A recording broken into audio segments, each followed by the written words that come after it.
कंधों पे बिठा के हिंदुस्तान में इस देश की आजादी को खतरे में डालने का काम कर रहे हो। और हम कह देना चाहते हैं मजदूर आंदोलन की तरफ से, मजदूर आंदोलन ने अंग्रेजों के खिलाफ लड़ाई लड़ी। मजदूर आंदोलन ने पूरी स्वतंत्रता का सबसे पहला नारा 1921 में उठाया। मजदूर आंदोलन ने पूरे देश के अंदर आजादी के आंदोलन को ताकत दी, रास्ता दिखाया, लड़ना सिखाया, नारे दिए।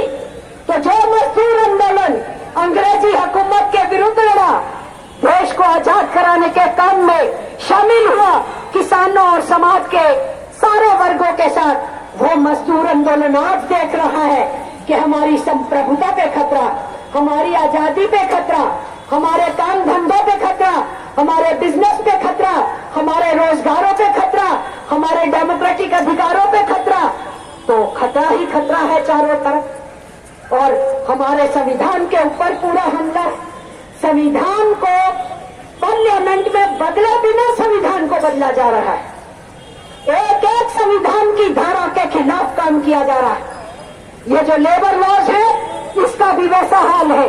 और जो 3 संहिताएं ये लाए थे, सीआरपीसी, इंडियन एविडेंस एक्ट और इंडियन आईपीसी, जो हिंदुस्तान का क्रिमिनल लॉ है, इन तीनों के ऊपर जो लॉस लेके आए हैं, वो आपकी गर्दनों को कंट्रोल करने के लिए है, याद रखिएगा। इसलिए मैं आखिर में ये कहना चाहती हूँ, ट्रेड यूनियन डेमोक्रेसी का सबसे पहला सबूत होती है। और जिस देश में ट्रेड यूनियंस को कुचलने की साजिशें हो, समझो उस देश में डेमोक्रेसी दिन गिनने लगती है, जनवाद खात्मे की तरफ बढ़ने लगता है। और ये केवल फिर मजदूरों का विषय नहीं रह जाता है, ये हमारा और आपका सबका विषय बन जाता है। इसलिए हमें समझना चाहिए, ये हमको हिंदू, मुसलमान, सिख, ईसाई, बौद्ध, जैन, पारसी, ज़ोरास्ट्रियन इसमें बांट के रखना चाहते। ये चाहते हैं कि हम इन्हीं मामलों में फंसे रहें और एक दूसरे के खिलाफ लड़ते रहें। और ये जो साजिशें करके इस देश को कंगाल बनाने में लगे हैं, गैर बराबरी को बढ़ाने में लगे हैं, हम इनसे कोई सवाल न करें। तो मजदूर आंदोलन इनकी इस साजिशों में कभी नहीं फंसेगा, किसान आंदोलन इनकी साजिशों में कभी नहीं फंसेगा। और इसीलिए 20 मई की हड़ताल उस एकता को दिखाते हुए, अपनी मजबूती को दिखाते हुए एक महत्वपूर्ण कदम है। और ये इति नहीं है, ये शुरुआत है। आने वाले दिनों में मजदूर और किसान मिलकर के इनको दिखा देंगे। 2024 दिखा दिया ना तुमको, 400 पार करते थे, 303 से 240 ला दिया ना तुमको, 400 पार करते थे, तुम्हारी 343 थी अलायंस के साथ, वो सीधे 292 पे आ गई। वो भी कैसे?